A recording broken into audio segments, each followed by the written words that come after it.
wenn mein Tate ist gestorben früher und mit der 5 Jahre später meine Mama.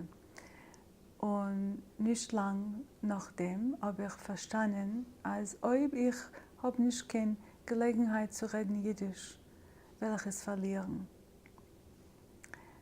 Und ich habe gerade genug Liebschaft zu Jiddisch, als ich habe nicht gewollt, als ich soll es verlieren.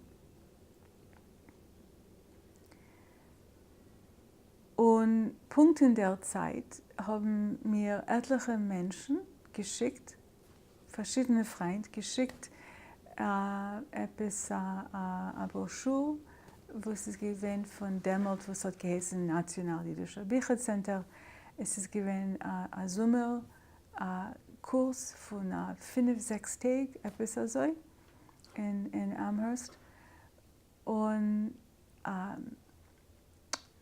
ich habe es bekommen von allen Seiten. Okay, öfter darf ich gehen dazu, aber das hat gebeten mein Leben. Weil ich bin gekommen dort und ich habe genommen die Klassen für Avancierte und ich habe gehört Lektionen wegen Geschichte, wegen Jiddisch, was es gewesen so interessant, so wichtig. Und ich habe geguckt auf Filme, wir sind gewesen Gesang, Abenden. Und es kann sein, als es ist gewesen in der Zeit, wenn ich bin gewesen noch voll mit Treue für meine Mamen. Und das ist gewesen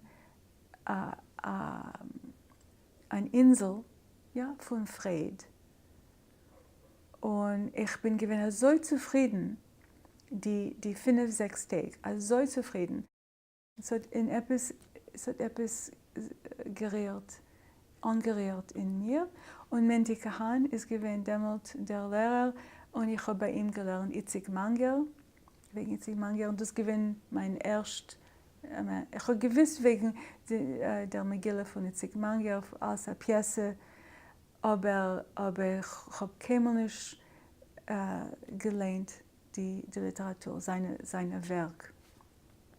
Und das ist gewesen so heftig von mir, speziell das Buch von Gan Eden.